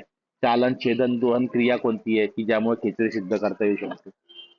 योनी मुद्रा कशाला म्हटलंय की ज्याने लय योग समाधी प्राप्त होते. भक्ती योग समाधी प्राप्त करायची असेल तर इष्टदेवतेचं आलंबन सांगितलंय, इष्टदेवतेच्या स्वरूपावर चिंतन करायला सांगितलं, ध्यान साधना करायला सांगितली. श्रीमद भगवद्गीतेत भगवान श्रीकृष्ण म्हणतात, समक्काय श्रीयोग्रम वगैरे वगैरे म्हटल्यानंतर सगळे म्हणतात की दृष्टी नाकाच्या शेंड्यावरती नासाग्र करायची आणि पूर्ण चित्त पूर्ण लक्ष माझ्यावर केंद्रित कर, म्हणजे तुला समाधी प्राप्त होईल किंवा तुला मी प्राप्त होईल. माझ्यावर म्हणजे मी परमेश्वर आहे. स्वतः म्हटलंय ना भगवान श्रीकृष्ण, मी परमेश्वर आहे, मी ब्रह्म आहे. मनोमूर्छा, मूर्छा प्राणायामाच्या माध्यमातून मनोमूर्छा समाधी प्राप्त होते. आणि उपरोक्त कोणते या सहा पैकी कुठल्याही प्रकारची समाधी जर सिद्ध झाली तर असा मनुष्य जन्ममरणाच्या फेऱ्यातून मुक्त होतो, त्याचा पुनर्जन्म होत नाही. अशा पद्धतीचं तत्वज्ञान या 23 श्लोकांमध्ये आलेलं आहे. मग एक एक साधना, एक एक समाधी कशी आहे, समाधी प्राप्तीची साधना कशी करावी, हे त्या 23 श्लोकांमध्ये सांगितलंय. ज्यावेळेस आपण श्लोकांच्या अनुषंगाने जाऊ आणि हठप्रदीपिकेत सुद्धा आणि घेरंड संहितेत सुद्धा अंतिम ध्येय ते सांगितलंय, ते म्हणजे राजयोग. आत्म्याशी एकरूप होण्यासाठी राजयोगातील समाधीची अवस्था ही एकमेव साधन मानलेलं आहे. आणि राजयोग प्राप्त करण्यासाठी हठयोग, राजयोग ही अवस्था आहे, तर हठयोग हे साधन सांगितलेलं आहे. म्हणून महर्षी घेरंड यांनी 7 अंगाचे जे वर्णन घेरंड संहितेत केलेले आहेत, या ग्रंथांमध्ये वर्णित योगी क्रियांचा उपयोग राजयोगातील उच्च समाधीची अवस्था किंवा मोक्षाची अवस्था किंवा कैवल्याची अनुभूती, पतंजलींच्या अनुषंगाने म्हटलं तर कैवल्य अनुभूती प्राप्त करण्याचा हाच राजमार्ग आहे. आणि या घटरूपी शरीराच्या माध्यमातून परमात्म्याशी ऐक्य साधण्यासाठी हठयोगातील या सगळ्या प्रक्रिया ज्या आहेत ना, त्या महत्वाच्या सांगितल्या आहेत. आणि हा जर ग्रंथ आत्मसात करायचा असेल तर आजपासून रोज 9 ते 10 आजचं पहिलं सेशन होतं ग्रंथाचा परिचय. मला सगळ्यांना हे मी ओपन टू ऑल ठेवतो हे सेशन. ऍटलिस्ट सगळ्यांना परिचय तरी झाला पाहिजे ग्रंथांचा, ग्रंथांकडे वळले पाहिजे. बाकी तुम्हाला जर हे श्लोक टू श्लोक शिकायची इच्छा असेल तर तुमचं स्वागत आहे. गुरुदक्षिणा मी याची घेतो, 1001 रुपये फी फक्त. माझं स्वतःचं घेरंड संहिता नावाचं पुस्तकही आहे, ते सुद्धा तुम्ही घेऊ शकतात, वाचू शकतात. सहज सोपी भाषा, मराठी भाषा. तर श्लोक टू श्लोक एक एक ग्रंथात एक एक श्लोकाचं अध्ययन करायचं असेल तर तुम्ही मला संपर्क करा, गुरुदक्षिणा टाका, मी तुम्हाला ग्रुपला घेतो, आपण त्या ग्रंथाचं अध्ययन सुरू करू. माझे 4 पुस्तक आहेत. ध्वज प्रकाशन नावाची माझी प्रकाशन संस्था आहे. हठप्रदीपिका, घेरंड संहिता, योग गीता आणि पतंजली सूत्र. 2022 ला पहिलं पुस्तक आलं, 23 ला घेरंड संहिता, 24 ला योग गीता आणि 25 ला पतंजली सूत्र. आणि 2026 पुस्तक लिखाणाची प्रक्रिया माझी सुरू झालेली आहे. लवकरच माझं 5वं पुस्तक 2026च्या नोव्हेंबर महिन्यात पब्लिश होईल. ते ईश्वराच्या प्रेरणेने, ईश्वराच्या आशीर्वादाने ग्रंथाकडे वळणे, ग्रंथांचं अध्ययन करणे, सर्वसामान्य साधकांपर्यंत, MA योग, YCB, PhD, नेट करणाऱ्या विद्यार्थ्यांपर्यंत हे तत्वज्ञान पोहोचवण्यासाठीचे अथक प्रयत्न माझे सुरूच असतात. यासाठी आपल्यापैकी अनेक लोक माझी मदत करतात, त्या सगळ्यांना धन्यवाद देतो आणि ते थांबतो. तुम्हाला काही प्रश्न असतील तर विचारायला हरकत नाही. माझा मोबाईल नंबर इथे दिलेलाच आहे, 9209250505. अनेक ग्रुपवर पण माझा नंबर आहे, तुम्ही मला संपर्क करू शकता. थँक्यू. इथे काही प्रश्न असतील तर विचारायला हरकत नाही. कळलं नाही कळलं आणि तुम्हाला समजा ग्रंथ शिकायची इच्छा असेल हा श्लोक टू श्लोक, तर मला संपर्क करा, मी तुम्हाला ग्रुपला जॉईन करतो. उद्या जे सेशन आहे, उद्या आपण रिसर्च आर्टिकल कसं लिहायचं ते पण ओपन सेशन आहे सगळ्यांसाठी. महाराष्ट्र योग शिक्षक संघाच्या वतीने 9 वाजता ते जॉईन करा. परवा रविवार आहे. महाराष्ट्र योग शिक्षक संघ शिक्षण समितीच्या माध्यमातून प्रत्येक महिन्याच्या पहिल्या रविवारी एक लेक्चर होतं. ते लेक्चर प्रत्येकाने ऐकलं पाहिजे. यावेळेस लेक्चर पतंजल योग सूत्रावर होणार आहे. रजनी प्रधान, डॉक्टर रजनी प्रधान आहेत, ज्या आंतरराष्ट्रीय योग तज्ज्ञ आहेत. सगळ्यांना माहिती आहे की आपले ते कोणते फेमस हे त्यांच्या पीए आहेत त्या, ते फेमस बाबाजी नाही का, बालाजी म्हणतात ते, आता मला नाव आठवत नाही. बागेश्वर धाम, बागेश्वर धामच्या पीए आहेत त्या. तर त्यांचं रविवारी सेशन असेल. आणि घेरंड संहिता मी सोमवारपासून सुरू करणार, कारण उद्या रिसर्च आर्टिकल कसं लिहावं लेक्चर आहे, परवा रजनी प्रधान मॅडमचं लेक्चर आहे, आणि सोमवारी मग हटप्रतिपिकेचं पहिल्या सेशन लेक्चर पासून मी सुरुवात करेन. त्यामुळे 2 दिवस आहे आता. तुम्हाला जर जॉईन करायचं आहे तर तुम्ही आजच करा जॉईन खरं तर, कारण की त्याच्या संदर्भात नोट्स किंवा तुमच्याकडे पुस्तक असेल तर पुस्तक मागवणे वगैरे सगळ्या प्रक्रिया चालतील 2 दिवस. तर मी तुम्हाला विनंती करतो, तुमची इच्छा नसेल ऐकायची किंवा ग्रंथ करायची तर ऍटलिस्ट तुमच्या कोणी परिचितांना सांगा, कारण की एखाद्याच्या जीवनात आपण जर ग्रंथ घेऊन गेलो तर ती शुद्ध ईश्वरीय साधनाच आहे शेवटी, असं मला वाटतं. आणि फी फक्त नाममात्र 1,000 रुपये, फार काही फी नाहीये. 1,000 रुपये आपण कुठेही हॉटेलमध्ये गेलो तर कुठेही चालले जातात, 1,000 रुपये कळत नाही. पण त्यापेक्षा आपल्याला हे तत्वज्ञान कळणं किंवा तत्वज्ञानाच्या माध्यमातून स्वतःचं जीवन व्यवस्थित करून घेणं फार गरजेचं आहे असं मला वाटतं. बाकी तुमच्याकडे आता मी सोपवतो, काही प्रश्न असेल तर विचारायला हरकत नाही. आणि पुन्हा सांगतो, नेट, पीएचडी, वायसीबी सारख्या या मोठ्या मोठ्या परीक्षांमध्ये हटप्रदीपिका, घेरणसंहिता, पतंजली सूत्र, भगवद्गीता, शिवसंहिता, सिद्ध सिद्धांत पद्धती हे सगळे ग्रंथ महत्वाचे. हे सगळे ग्रंथ त्या एक्झाम मध्ये विचारले जातात. पूर्णच्या पूर्ण ग्रंथ आहेत. बोला संगीता मॅडम, काही प्रश्न आहे?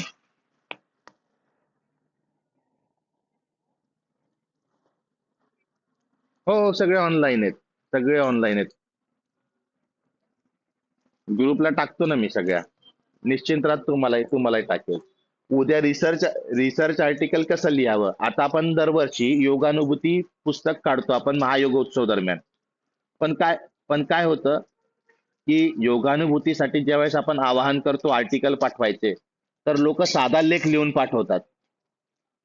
अरे आपण एम चे विद्यार्थी आहोत, आपण शिक्षण क्षेत्रामध्ये आहोत, आपण उच्च ज्ञान घेतोय, आपण रिसर्च केले पाहिजे, तर तुम्ही पेपरात लिहिले सारखे ते लेख लिहून पाठवतात. वास्तविक रिसर्च आर्टिकल पाहिजे, शोध निबंध पाहिजे, तुम्ही रिसर्च करून ते लिहिलं पाहिजे. आणि त्या रिसर्च केलेल्या आर्टिकलची, लेखाची, प्रॉपर रेफरन्सिंग असलेल्या आर्टिकलची कितीतरी व्हॅल्यू वाढते.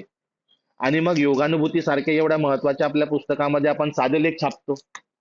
मी हा प्रयोग 4 वर्षा पहिले पण केला होता. 4 वर्ष पहिले पण मी योगानुभूती लिहिण्यापूर्वी लोकांना सांगितलं रिसर्च आर्टिकल कसं लिहावं यावरती मी लेक्चर घेतलं.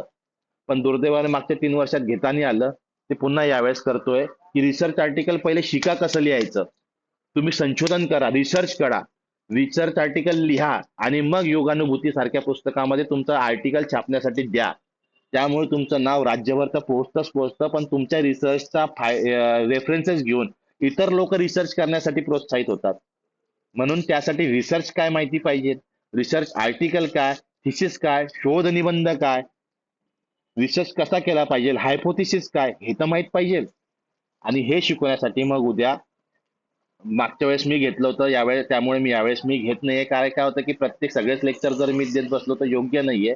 त्यामुळे आपल्या नंदुरबारचे नितीन कुमार माळी त्यांना आपण सांगितलं की तुम्ही पीपीटी तयार करा आणि तुम्ही हे लेक्चर घ्या, कारण त्या योगानुभूती समितीमध्ये ते एक सदस्य पण आहे. आपण लोकांना आवाहन करू की रिसर्च आर्टिकल कसं लिहायचं. आपण रिसर्च आर्टिकल लिहू म्हणजे लोक प्रेरित होतील. त्यासाठी ते उद्याचं रिसर्च लेक्चर ठेवलं आहे. परवा तुम्हाला सांगितलंच की योग सुद्धा व्याख्यानमाला आपण गेल्या 2 वर्षापासून चालवतोय योग शिक्षण समितीच्या माध्यमातून. योग शिक्षण समिती मी फक्त सांगून देतो काय आहे. योग शिक्षण समिती मी स्वतः महाराष्ट्र योग शिक्षक संघात असताना सगळ्यात पहिले काम केलं ते योग शिक्षण समिती स्थापन करण्याचं. कारण माझं ध्येय होतं की प्रत्येक विद्यार्थ्याला डिप्लोमा असेल तर एम ए करायला लावायचं, बीए करायला लावायचं, एम ए असेल तर नेट आणि पीएचडी लेवलला घेऊन जायचं. आणि मी ते स्वप्न डोक्याशी ठेवून प्रत्येक विद्यार्थ्याला गायडन्स करत असतो की तुम्हाला MA करा, MA झालं असेल तर नेटची परीक्षा द्या, नेटमध्ये क्वालिफाईड व्हा, नेटचे क्लासेस घेतो. पीएचडीच्या वेगवेगळ्या विद्यापीठांच्या नोटिफिकेशन विद्यार्थ्यांना टाकतो की पीएचडीचे फॉर्म भरा, पीएचडीच्या एंट्रन्स टेस्ट मध्ये गायडन्स करतो, पीएचडी सुलभ होण्यासाठी सगळं मार्गदर्शन करतो. मग हे एकटा मनुष्य मी करू शकत नाही, म्हणून योग शिक्षण समिती नावाची एक समितीची स्थापना केली मी.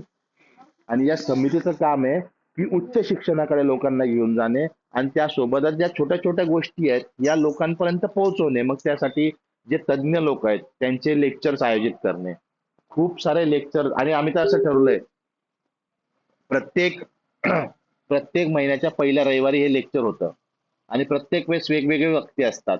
यावेळेस रजनी प्रधान आहे कारण की हा जुलै महिन्याचा पहिला रविवार आहे, त्यामुळे हे सलग 2 लेक्चर एकत्र आल्यामुळे घेरंड संहिता जी आहे ती घेरंड संहितेचा पहिला जो श्लोक आहे तो सोमवारपासून सुरू करू, किमान मध्ये 2 लेक्चर आल्यामुळे.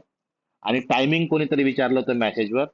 टायमिंग लेक्चरचा मी 9 ते 10 ठेवतो, कारण दिवसभरातलं आपले काम असतात, सायंकाळी आपला परिवार असतो, थोडा स्वयंपाक वगैरे महिलांना असतो, जेवण आटपून आपण सगळे लवकर जेवणारे लोक आहोत. 8 वाजता 8:15 वाजता आपलं जेवण झालं की आपण लेक्चर करायचं आणि लेक्चर झालं की झोपायचं सरळ. म्हणजे काय होतं की सबकॉन्शियस माइंड मध्ये पण ते चालतं झोपल्यानंतर, है ना. ज्या आपल्या अवस्था आहेत, स्वप्न, सुषुप्ती, मुद्रा, ज्या काही अवस्था आहेत त्या अवस्थांपैकी आपल्या त्या लेक्चर ऐकल्यानंतर त्या अवस्थेमध्ये आपल्याला घेऊन जातो आणि ते आपल्या सबकॉन्शियस माइंड मध्ये स्टोअर होत जातं. म्हणून सुद्धा लेक्चरची हे वेळ योग्य आहे असं मग बहुधा विद्यार्थ्यांना सांगतो. लेक्चर झालं 10 वाजता, 9:45 वाजता लेक्चर संपलं की छान परिवारासोबत फॅमिलीसोबत 10-15 मिनिटं घालवायचे आणि झोपी जायचं. तर लेक्चरची वेळ 9 ते 10 आहे, सगळ्यांना जमणारी वेळ आहे. ग्रंथाध्ययन पद्धती मी विनंती करतो की भले माझ्याकडे क्लास नका लावू मला चालेल, पण ग्रंथांकडे वळा, ग्रंथांचं तत्वज्ञान समजून घ्या, ग्रंथ शिका, स्वतःला वेळ द्या, स्वतःला त्या ग्रंथांमध्ये घालवा, प्रत्येक श्लोक समजा, त्या श्लोकात तो श्लोक इतर ग्रंथांमध्ये आहे का याच्यावर रिसर्च करा. मी तुम्हाला एक्झाम्पल दिलं, अभ्यासेन तू कोणते वैराग्याने ते गृह्यते, भगवद्गीतेतला श्लोक आहे, अध्याय क्रमांक 5. पतंजलींचा आहे, अभ्यास वैराग्याभ्याम तन्निरोध. किती सिमिलॅरिटी आहे. भगवान श्रीकृष्ण पण तेच म्हणतायत जे पतंजली म्हणतायत. असे कितीतरी श्लोक आहेत की ज्यांचे भले शब्द वेगळे असतील पण त्यांचा आशय एकच आहे. योग योग साधना करण्यासाठी कुटी कशी स्थापन करावी, हठप्रदीपिकेतही आहे, घेरंड संहितेमध्येही आहे, भगवद्गीतेत पण आहे. या सगळ्या ग्रंथांमध्ये योग कुठे स्थापन करावी, कशी करावी, कशी असली पाहिजे, जमीन कशी असली पाहिजे, उंची कशी पाहिजे, चबुतरा कसा पाहिजे, रूम कसे पाहिजे, त्याचं द्वार कसं पाहिजे, अल्पद्वारम असा शब्द आहे, द्वार छोटं पाहिजे. हे सगळं तत्वज्ञान ग्रंथामध्ये आहे. पण तेवढा वेळ देता आला पाहिजे, तेवढं शिस्त पाहिजे. स्वतःला शिस्त लावून घ्या की रोज रात्री झोपण्यापूर्वी किमान 5 श्लोक वाचेल, 4 श्लोक वाचेल, नाही तर किमान एक तर श्लोक वाचेल, समजून घेईल, अर्थ लक्षात घेईल आणि मग झोपेल. ही शिस्त लावा. त्या प्रत्येक श्लोकवर स्वतःच काहीतरी लिहा, विचार करा, मनाचं ट्रान्सलेशन करून स्वतः लिहा. मी तुम्हाला सांगतो, माझे हे जे ग्रंथ लिहून झालेत ना हे असेच झाले. हे काही अर्ध्या रात्रीतून उठलो आणि मी दुसऱ्या पुस्तक वाचलं आणि मग ते टाईप केलं, अशी पुस्तकं नाही आहेत माझे. माझे पुस्तक हे रिसर्च करून तयार केलेले आहेत. माझे पुस्तक तुम्हाला वेगळे सापडतील, सहज सोपी भाषात सापडेल, कारण की हे पुस्तक लिहिण्यापूर्वी या प्रत्येक श्लोकावर मी चर्चा केली आहे, विचार विनय केलेला आहे, त्यावर लिहिलेलं आहे, त्याचं ट्रान्सलेशन लिहिलं, नंतर माझे स्वतःचे इनपुट टाकले, मला काय वाटतं त्या ग्रंथांचे रेफरन्सेस दुसऱ्या ग्रंथात शोधलेत आणि त्यावरून हे पुस्तकं तयार झालेली आहेत. ही पुस्तकं अशीच नाही तयार झाली आहेत, 1-1, 2-2 वर्ष, माझ्या 4-4 वर्षापूर्वी मी पुस्तकं लिहायला घेतली होती. त्याचा परिपाक म्हणून हे वर्षाला एक पुस्तक येतं. 1-1 वर्षाची मेहनत नाहीये, 2-2 वर्षाची मेहनत आहे. तेव्हा कुठे हे आकाराला आले, तेव्हा कुठे टाईप झाले, तेव्हा कुठे त्याला मुद्रित शोधन झाले, त्याच्यानंतर ते सेटिंग झालं, नंतर ते प्रिंटिंग झालं. इतकं करून हे जर ज्ञान ज्या सहज पद्धतीने तुमच्यापर्यंत येतं ते विचार करा. कठोपनिषदामध्ये विचार केला तर नचिकेताला हे ज्ञान प्राप्त झालं, जे अर्जुनाला प्राप्त झालं ते कसं, कठोपनिषदातली कथा काय आहे, वेगवेगळ्या उपनिषदांमधल्या स्टोरीज काय आहे, याज्ञवल्क संहितेमध्ये आलेलं तत्वज्ञान. आता याज्ञवल्क संहितेचा विषय निघाला म्हणून सांगतो की याज्ञवल्कांनी पण यम नियम सांगितले, ब्रह्मचर्य सांगितलं. याज्ञवल्कांच्या त्या दोन्ही पत्नी होत्या, 2-2 पत्नी असताना पण ब्रह्मचर्य इतक्या ठाम पद्धतीने सांगणारे ते ऋषी होते. त्यांनी ब्रह्मचर्याचं कसं पालन केलं असेल, ब्रह्मचर्य कसं खंडित होतं, ब्रह्मचर्यावर इतकं सुंदर लिहिलेलं आहे आणि आपण यम नियमांमध्ये फक्त ब्रह्मचर्य नाव वाचून पुढे जातो, पण एक्झॅक्टली ब्रह्मचर्य समजून घ्यायचं असेल तर त्याला कसं समजून घेतलं पाहिजे याज्ञवल्क्य सांगतात. हे कसं माहित पडेल? तर याज्ञवल्क्य संहिता वाचावी लागेल. याज्ञवल्क्य संहिताच वाचायची का? मग ग्रंथ अशा पद्धतीने समजा की ज्या ग्रंथात ब्रह्मचर्य लिहिलंय त्या ग्रंथात ब्रह्मचर्य वाचत असताना इतर ग्रंथांचे रेफरन्सेस स्वतःचे तुम्ही लिहा, स्वतःचा टेबल तयार करा, स्वतःची टी डायग्राम तयार करा. किंवा कुठे हे ज्ञान तुमच्या अंतरंगामध्ये उतरेल. आणि अंतरंगात उतरलेलं ज्ञान तुम्हाला कोणी विचारलं तर तुम्ही खाड बोलू शकाल आणि तुम्ही अशा पद्धतीने लेक्चर घेऊन लोकांना मार्गदर्शन करून त्यावेळेस तुमचा मान सन्मान समाजामध्ये वाढेल की अरे या ग्रंथाचा खरा अध्ययन करता हा व्यक्ती आहे की ज्यांनी इतकं सुंदर पद्धतीने त्या श्लोकाचं वर्णन केलंय, वेगवेगळे रेफरन्सेस दिलेले आहेत. आणि मित्रांनो, हे प्राप्त करण्यासाठी मेहनत आहे, हे सहज प्राप्त होत नाही. तर स्वतः मेहनतीची पण तयारी तुम्हाला करावी लागणार आहे, तुम्हाला वेळ द्यावा लागणार आहे. पण दुर्भाग्याने ते होत नाही. आपण योग शिकतो, MA झालोय, डिप्लोमा झालोय, YCP केलंय आणि आपण पटकन अर्ध्या हळकुंडाने पिवळे झालेले लोक, मी पण स्वतःला त्यातच मानतो हा, मी वेगळा नाही. अर्ध्या हळकुंडाने पिवळे झालेले लोक आपण लगेच समाजामध्ये उतरतो आणि लोकांना ते ज्ञान द्यायला सुरुवात करतो. माझं पण अजून खूप ग्रंथ अध्ययन करायचे बाकी आहेत, मी काही परिपूर्ण झालेलो नाहीये.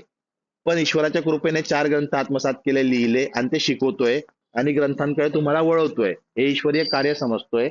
पण हे सगळं करण्यासाठी गुरुदक्षिणा का घेतो? तर त्याचं कुठेतरी मूल्यमापन तर आपण ग्रंथांचं करू शकत नाही. अद्वितीय ज्ञान आहे, तुम्हाला ते 5,000 10,000 किंवा पैशांमध्ये ते मोजताच येऊ शकत नाही. पण कुठेतरी आपण काहीतरी देणं लागतो. गुरुदक्षिणा देण्याची परंपरा आपल्याकडे आहे, म्हणून एक नॉमिनल फी ठेवलेली आहे. त्याच्यातून पण घर समृद्ध होतं आणि माझं घर चालतं असं नाही. मी प्राध्यापक आहे एका महाविद्यालयामध्ये, तिथून माझा 2 पैसे मिळतात, त्याच्यानं माझं घर चालतं. हे सगळं ईश्वरीय ज्ञान देण्यासाठीची ती गुरुदक्षिणा आहे. नेट सारख्या विषयामध्ये 10-10 15-15 हजार लोक पैसे घेतात.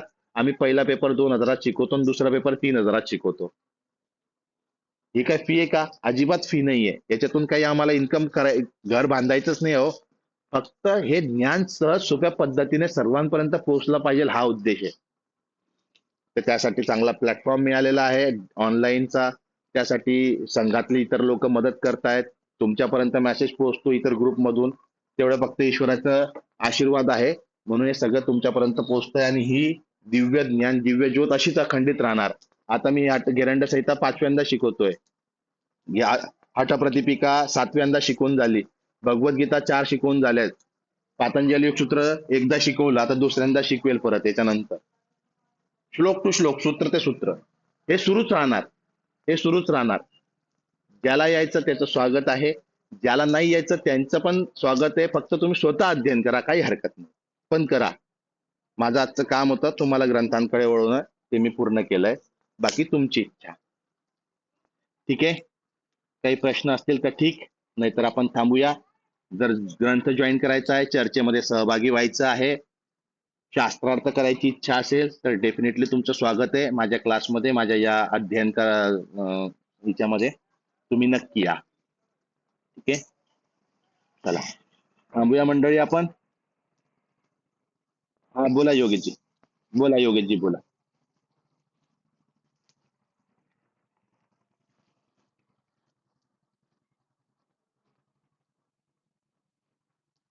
Okay sir.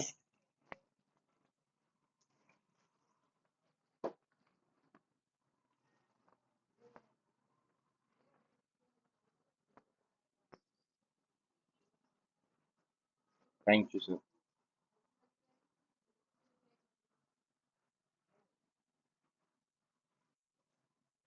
Thank you sir, thank you very much.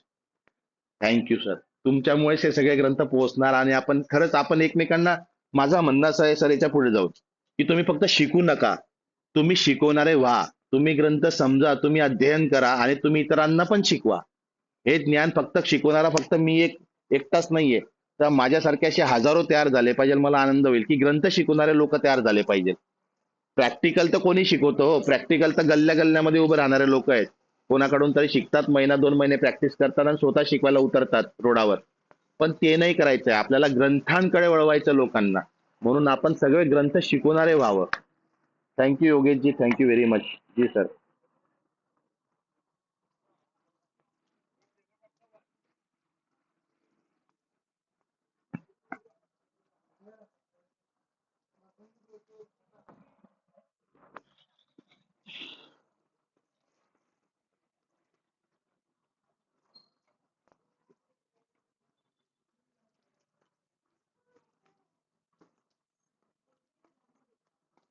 वा.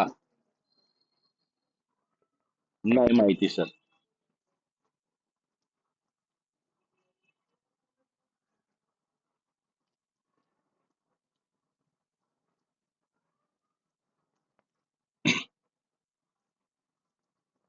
सर शिकवा ना तुम्ही, सर तुम्ही शिकवा ना प्लीज, मी विनंती करतो, मला शिकायची इच्छा, मला पण नाही माहिती, तुमच्याकडनं शिकायला मिळेल सर.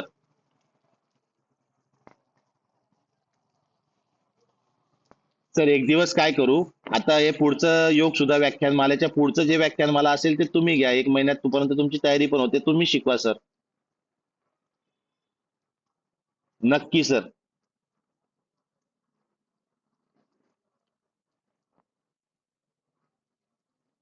वा.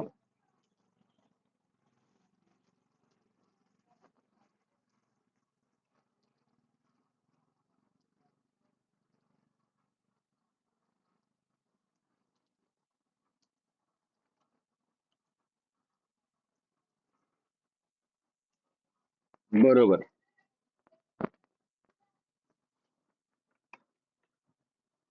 बरोबर बरोबर. तर सर आम्हाला आनंद होईल, तुम्ही हे सगळं शिकवणार असाल तर सर, मी पण तुमचा विद्यार्थी होईल, नक्की शिकेल सर तुमच्याकडून हे.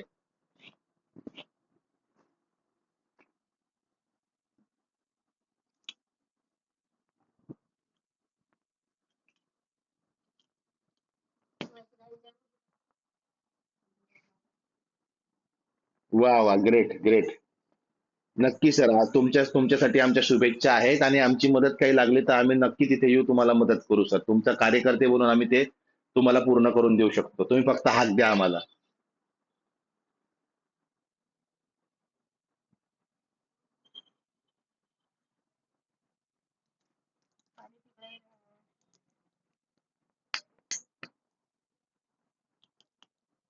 बरोबर. नक्की सर. अरे ग्रंथस्थ शिकायला लोक तयार होत नाही सर, तुम्ही पाहतात ग्रंथ शिकायला प्रत्येक वेळेस 15-20 लोक असतात. एक साथ 50-100 लोक आले तर किती आनंद होईल, की इतक्या लोकांपर्यंत आपण ग्रंथ पोहोचवतोय, त्याचा आनंद किती असतो. आणि शिकवणाऱ्याची पण उमेद इतकी वाढते, की इतके विद्यार्थी आहेत ना, तो शिकवणारा पण जीव तोडून, आता आम्ही तर एक विद्यार्थी जरी असलो तरी जीव तोडून शिकवतो, पण इतके लोक समोर असले ना, तर वेगवेगळे रेफरन्सेस अजून येतात, त्या शिकवणाऱ्याची उर्मी वाढते, त्याला आनंद मिळतो शिकवण्याचा. यस, अगदी अगदी सर, अगदी खरंय. चालेल सर, थँक्यू व्हेरी मच, तुम्ही सांगितलं. आणि सगळ्यांना पुन्हा विनंती करतो की तुम्ही या ग्रंथ शिकायला. गुरुदक्षिणा फार मोठी नाहीये, ते तर जस्ट एक नॉमिनल आहे, पण त्यातून खूप चांगलं ज्ञान मिळेल, इतर ग्रंथांचे रेफरन्स अभ्यास होईल चांगला. ठीक आहे. चला भेटूया मंडळी, सर्वांना हरिओम, शुभरात्री.